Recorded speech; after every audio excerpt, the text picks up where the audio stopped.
Pessoal, vamos continuar, então, nossa playlist 29 do Caderno de Questões número 3.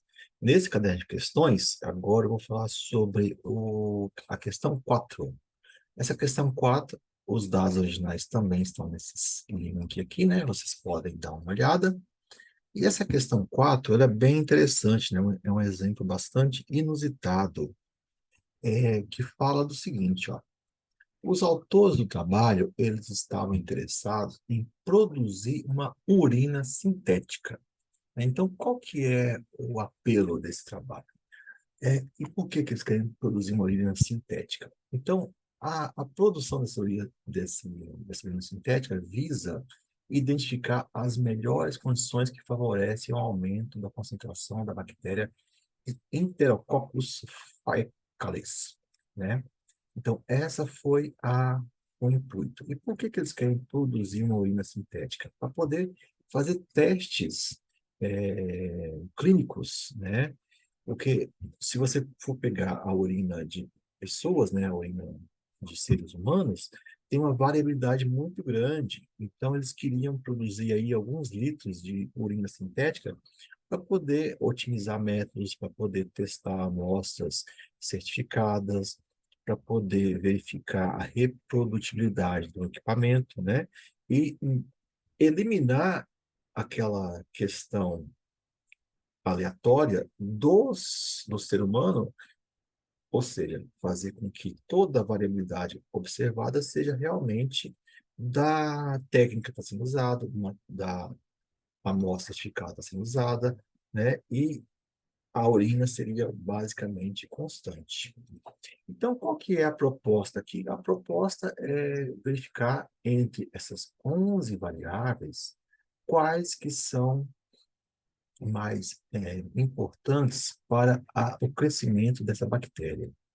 E a resposta variada foi a concentração dessa bactéria em CFU, unidades formadoras de colônia. Então, essas unidades formadoras de colônia são números de uma magnitude muito grande. Então, foi aplicado o log na base 10. Então, eles testaram aqui 11 variáveis, desde concentração de cloreto de sódio, né, em miligramas por litro, nível baixo 2, nível alto 6, e assim por diante, né? Nível baixo, menos 1, nível alto, mais 1. Cloreto de cálcio, cloreto de magnésio, tioglicolato de sódio, glicerofosfato de sódio, glicerol, peptona, extrato de levedura, glicose, pH e o monohidrogênio fosfato de potássio. Então, essas foram as 11 variáveis testadas. Eles queriam ver quais são as principais para o crescimento dessa bactéria. Então, a ideia era produzir aí alguns litros, né, umas dezenas de litros de urina, fazer testes em hospitais, né? E eliminar essa questão do ser humano.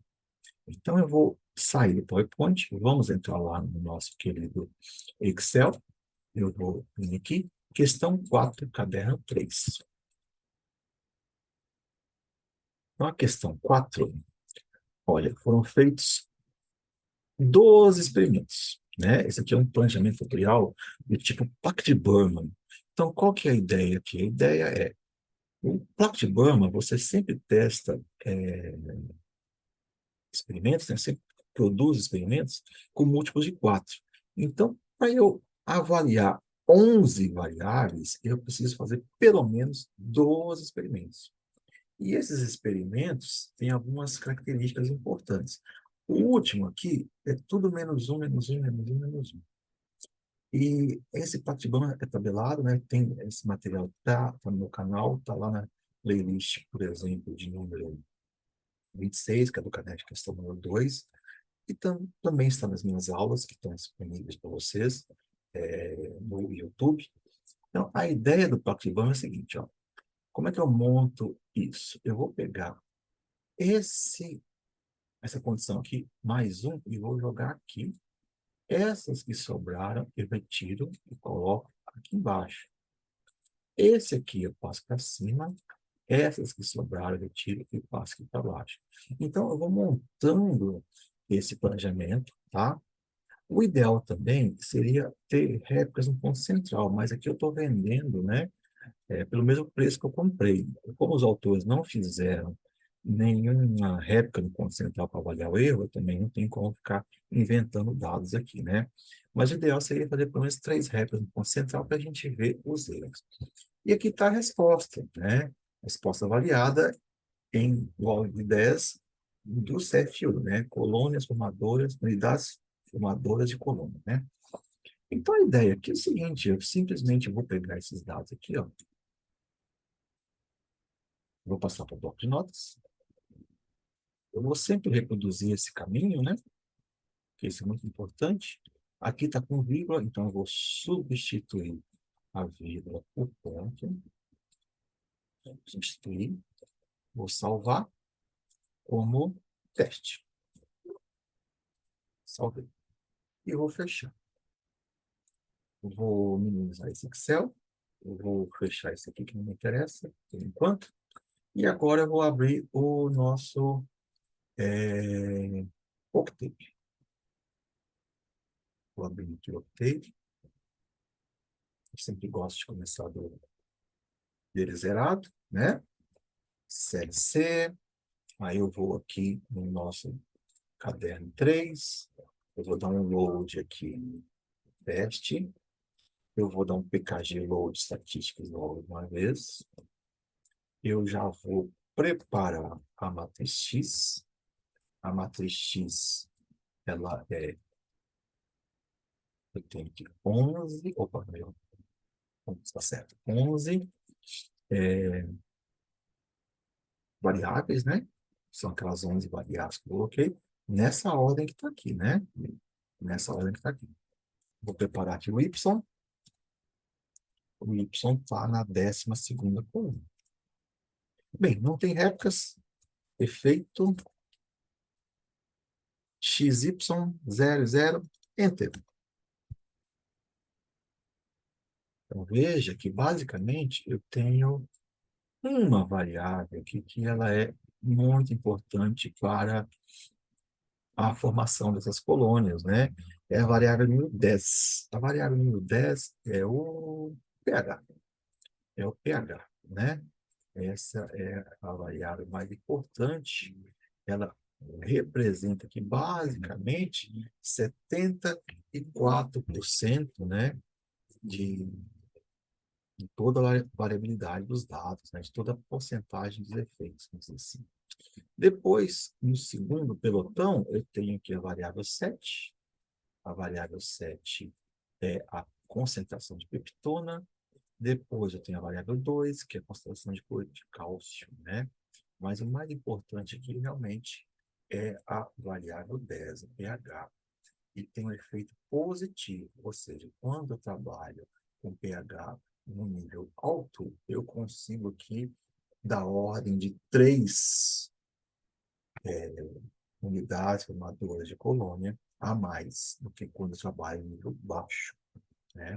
Essa é a leitura desse experimento. Dá uma olhadinha aqui em algumas coisas, porque eu passei esses dados, né, para o nosso PowerPoint. Então, está aqui a porcentagem, né? A variável 10 é a mais importante de todas.